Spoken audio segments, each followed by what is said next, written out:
The only thing that I would recommend is you probably do not just want to trade every setup you see based on order flow, right? Because again, if you open up any chart, okay, you would always see order flow setups in it, right? So for example, right now you can see this is a what? This is a fair value gap. Okay. Then what do you have? You probably have a little bit of a demand here. Okay, or we say this is a better fair value gaps at the bottom, right? Okay, you will start to see all the setup happening everywhere.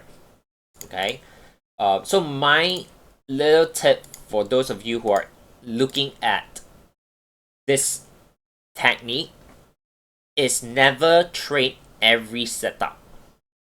Okay, because you can see here, right, we have a valid setup to take a buy. Okay, but would I be buying the dollar Canadian at where we are right now? Probably not. Now, would this trade play out? Maybe. But to me, it's not a very highly convicted trade, or it's not a very high probability trade. Okay. So again, go back to the framework that I always highlight over here, right?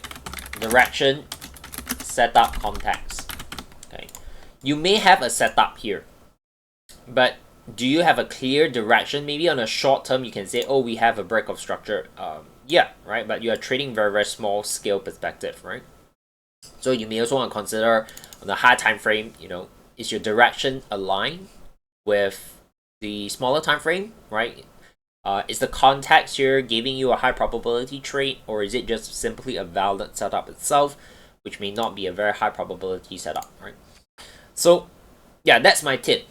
Okay, as you are getting more familiar with this technique itself, one of the common pitfall is traders trade every other order flow setup that they see on the chart.